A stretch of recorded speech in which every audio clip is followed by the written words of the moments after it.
지구촌의 한 지역 장소를 중심으로 우리가 주목해야 할 이야기 전해드리는 시간입니다. 글로벌 이슈 구정은의 수상한 GPS. 구정은 국제전문기자와 함께하겠습니다. 어서 오세요. 안녕하세요. 자, 오늘은 미국 대선의 열쇠를 쥔 주죠. 펜실베이니아로 요즘 간다고요. 뭐 뉴스에서 거의 뭐 미국 뉴스가 아니라 이제 펜실베이니아에서 대선하는 것 같아요. 그렇습니다.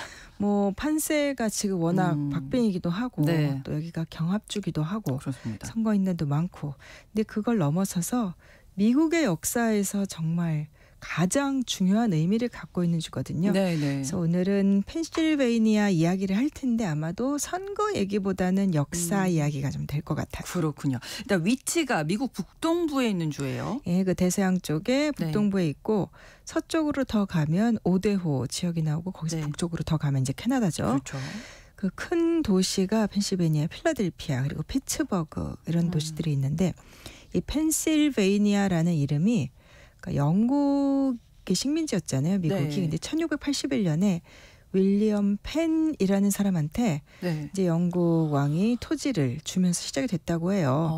근데 이 실바니아라는 게 뭐 라틴어에서 숲을 뜻하는 실바에서 나온 단어니까 펜실베이니아는 펜의 숲이라는 그 이름 자체가 거기서 나왔다고 해요. 윌리엄 펜이라는 사람의 숲이다. 그러면 숲 정도를 준 거 아니에요, 영토로? 예, 숲을 넘어서는 굉장히 큰 오늘날의 줄을 줬는데 무슨 일을 했길래 이 사람이 큰 영토를? 그냥 뭐 영국의 뭐 작가, 사상가 여러 가지로 나오는데 그냥 그 원주민 그 미국으로 넘어와서 이제 정착한 사람이고 당연하게도 그때 이제 온 사람들 중에 퀘이커 교도라고 부르는 여기 평화를 사랑하고 뭐 이런 노예제 폐지 운동도 많이 했더니 퀘이커 교도였다고 해요. 그래서 미국에 와서 왜 그 유럽계가 와가지고 뭐 영국인이라든가 남미에서는 스페인계가 가서 원주민 절멸시키고 이렇게 학살하고 그랬잖아요. 근데 여기 그 지역에 있던 사람들이 레나페라는 원주민이었는데 이 원주민들하고 윌리엄 펜은 그래도 좀 우호적인 상대적인 거지만 우호적인 관계를 맺어가면서 이제 정착지들을 이제 만들었다고 해요. 그래서 당시에는 오늘날의 그 펜실베이니아주랑 또 그 옆에 있는 델라웨어주 이 일대를 놓고서 그러니까 영국이 확고하게 이렇게 지배를 했던 게 아니라 영국, 네덜란드, 프랑스가 이제 땅을 놓고 싸웠던 거죠. 그러다 결국 영국이 이긴 거고 그래서 영국 국왕 찰스 2세가 이제 이 지역을 다 장악을 하게는 됐지만 이 윌리엄 펜의 아버지한테 빚을 많이 졌다고 합니다. 예, 그래서 땅을 내준 건데 아메리카 원주민들 입장에서 보면 황당한 얘기죠. 남의 땅을 남의 땅 식민지 하기 위해서 빚을 져놓고 그래서 또 그거를 자기는 남의 땅으로 갚는지 이런 상황이 된 거죠. 어쨌든 그 원주민이 있었을 텐데 원주민들 입장에서는 굉장히 억울할 텐데 이 아메리카 대륙에 인류가 간 게 한 3만 년 전 멀게 보면 그다음에 뭐 1만 5천 년 전 이렇게 거슬러 올라간다고 해요. 이 러시아 북쪽 꼭대기 그 베링 해협 있잖아요. 그 미주하고 이어지는 이제 거기에 이제 소빙하기에는 거기가 이제 얼어붙어 있어서 사람들이 거기를 거쳐서 이렇게 북쪽으로 이렇게 돌아가고 거기서부터 남쪽으로 해서 오늘날의 남미 지역까지 내려갔다고들 하는데 이 펜실베이니아 일대도 아마 한 1만 년 전부터는 사람들이 살아왔을 거라고 하고요.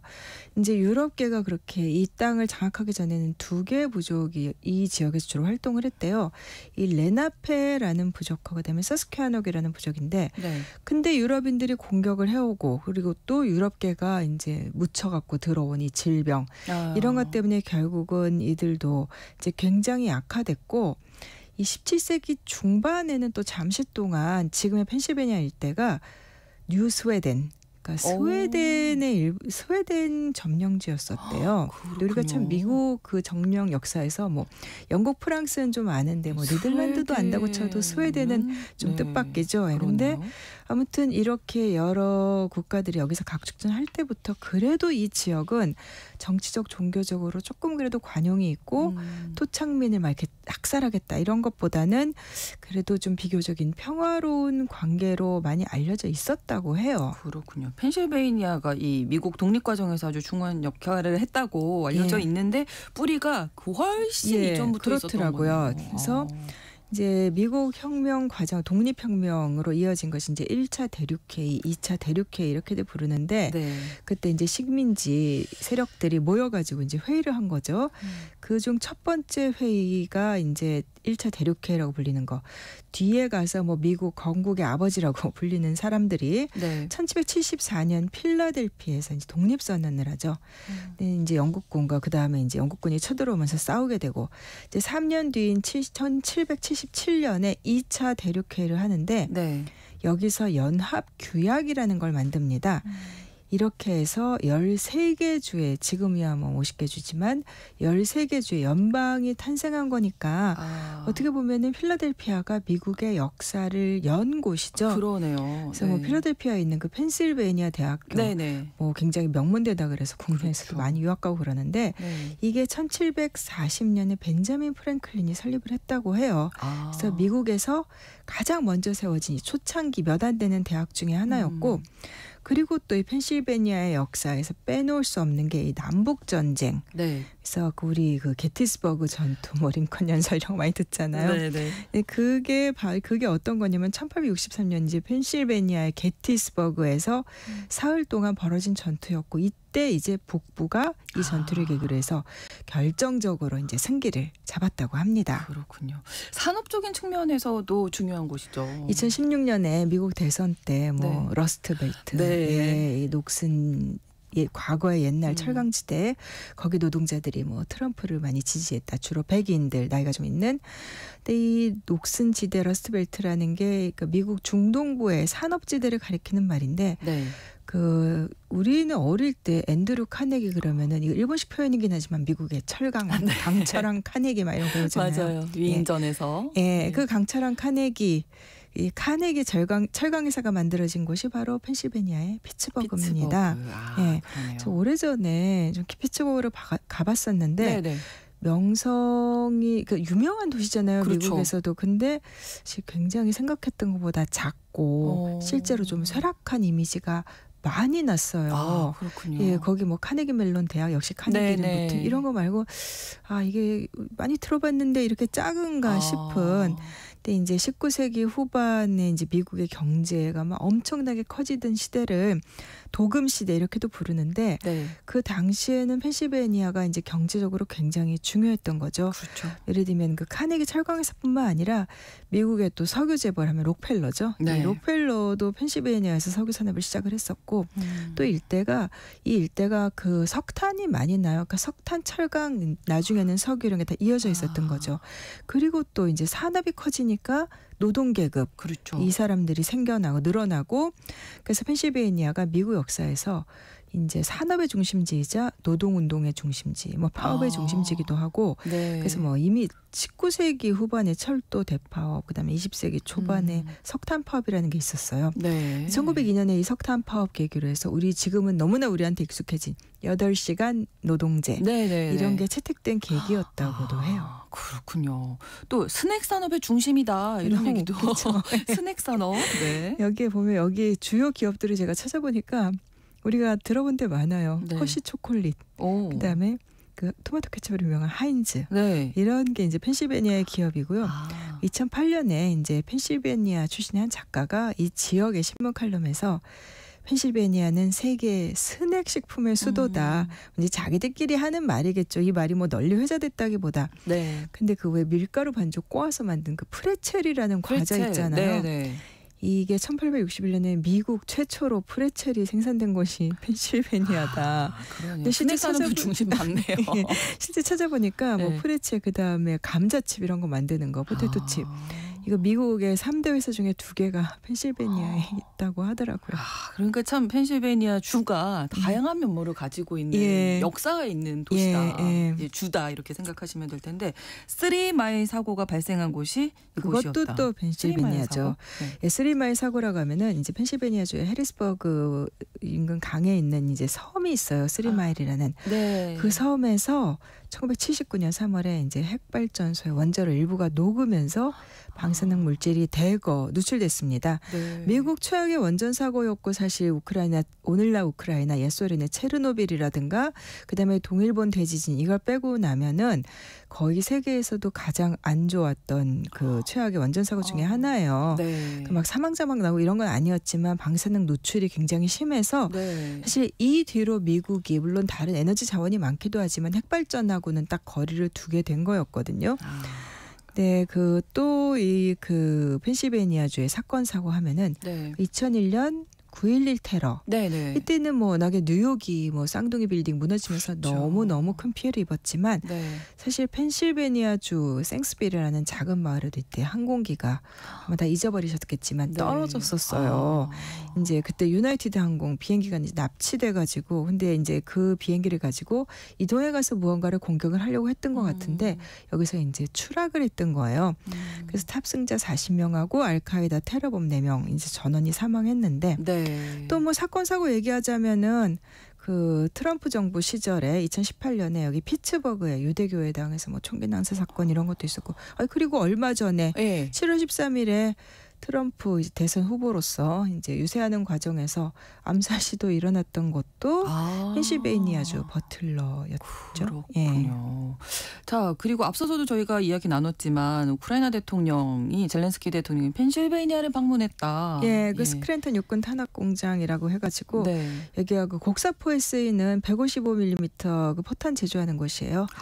근데 이게 이제 한 24에서 32km 정도 거리에 있는 이제 목표물을 공격하는데 주로 쓰이는 건데 젤렌스키 대통령이 이번에 유엔 총회 참석차 미국 방문하면서 지난 22일은 이 공장 찾아가서 감사하다. 우크라이나가 러시아 침공 받은 뒤부터 지금까지 미국으로부터 이 포탄을 300만 발 이상을 지원받았다고 합니다. 우크라이나가 하루에 평균 6,000에서 8,000발을 썼다고 하니까 주력 무기 중에 하나인 거죠. 그러네요. 근데 그 전까지 이 스크랜턴 공장에서 한 달에 생산하는 양이 14,000개였는데 지금 올 9월 현재 생산량은 한 달에 한 36,000발 엄청나게 늘어난 거예요. 사실 군수 산업에서 펜실베이니아가 주축이고 그렇진 않아요. 근데 이 탄약 공장이 이제 미국의 우크라이나 지원을 보여주는 상징 같은 그런 존재가 된 거죠. 그래서 이제 우크라이나 대통령이 찾아가서 감사하다. 대선을 앞두고 이제 경제에 대해서도 관심이 높아지고 있는데 요즘 펜실베이니아주의 경제 상황은 어떻습니까? 러스트벨트잖아요. 그러니까 여기가 좋지는 않겠네요. 여기에 황금 시절은 진짜 거의 반세기도 더 전이고 이게 철강 석탄에 기반을 두고 출발한 데니까 수십 년 동안 사실 몰락을 했던 거예요. 제가 예전에 이 지역에 갔을 때 왜 이렇게 몰락했느냐라는 얘기가 나오니까 거기 계셨던 분이 웃으면서 그냥 우스갯처럼 한국 때문이야라고 하는 게 1970년대 이후에 일본이나 한국 이제 포스코라든가 그분이 포스코 직접 거명을 하더라고요. 이제 약간 부러워하는 거였는데 이런 쪽에 제철 산업이 치고 올라오면서 그때부터 여기는 이제 경쟁력이 떨어지고 어떻게 보면은 그 회복이 다 안 된 거예요. 회복되기도 참 힘든 상황이고. 그러니까 피츠버그라는 도시가 1950년까지는 인구가 미국에서 10위 안에 드는 도시였대요. 지금 인구 한 30만 명 정도예요. 그래요? 그래서 교육이나 의료 이런 거 이제 새로운 산업 키우겠다라고 지금 애를 쓰는 중이고. 다들 떠나갔거든요. 이 주에서 제일 큰 도시인 필라델피아가 한 160만 명 정도인데 그래도 우리가 생각하기에는 좀 한국의 대도시와 비교하면 인구가 적죠. 그렇죠.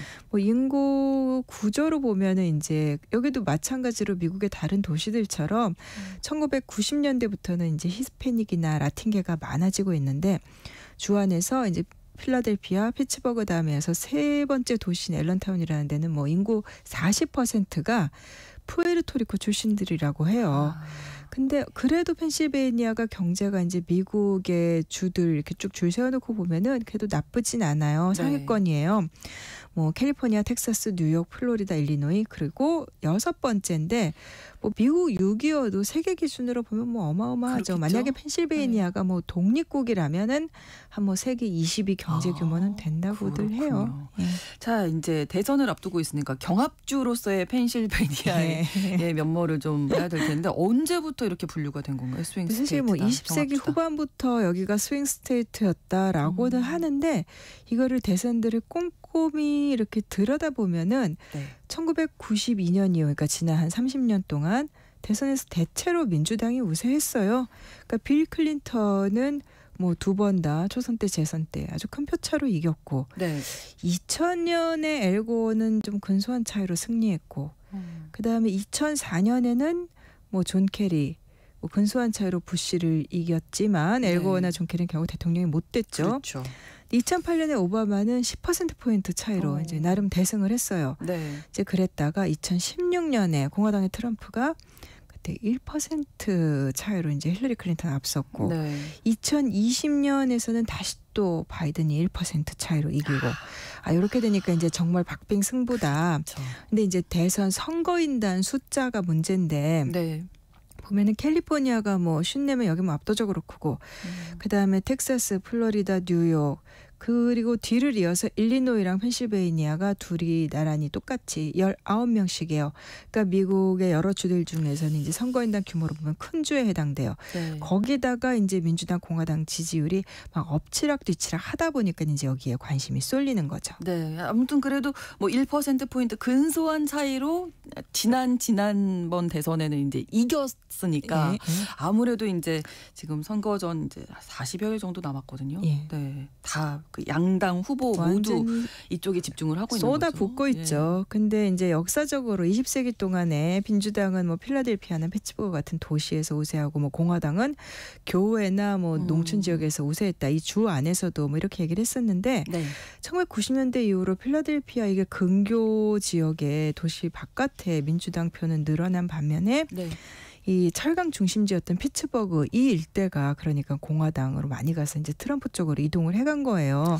현재 여론조사를 보면은 해리스가 뭐 약간 우세한 쪽으로 바뀌는 듯도 하지만 이게 진짜 너무 미세한 차이라서 그러니까요. 역시나 까봐야 할 것 같습니다. 그러니까 어쨌든 펜실베니아에 집중을 할 수밖에 없는 게 이곳을 가져와야 승리가 확실해지는 거잖아요. 지금 경합지라고 불리는 곳들이 다른 곳들은 이제 선거인단 숫자가 펜실베니아가 제일 많은 것도 있지만 다른 곳들은 대체로 뭐 어느 정도 정리가 돼가는 분위기예요. 트럼프가 그렇군요. 우세한 주라든가 이제 해리스가 우세한 주. 근데 여기는 예상이 안 돼요. 여기는 예상을 함부로 하면 절대 안 될 것 같습니다. 끝날 때까지 끝난 게 아니죠. 알 정말 수가 다 없는. 해봐야 될 것 같아요. 19명의 선거인단을 가지고 있는 펜실베니아의 표심이 어디로 향할지 마지막까지 알 수 없지 않을까 이런 생각이 들었습니다. 글로벌 이슈 구정은의 수상한 GPS 미국 대선에서 중요한 경합주로 꼽히는 펜실베니아의 역사 다양한 이야기까지 들어봤습니다.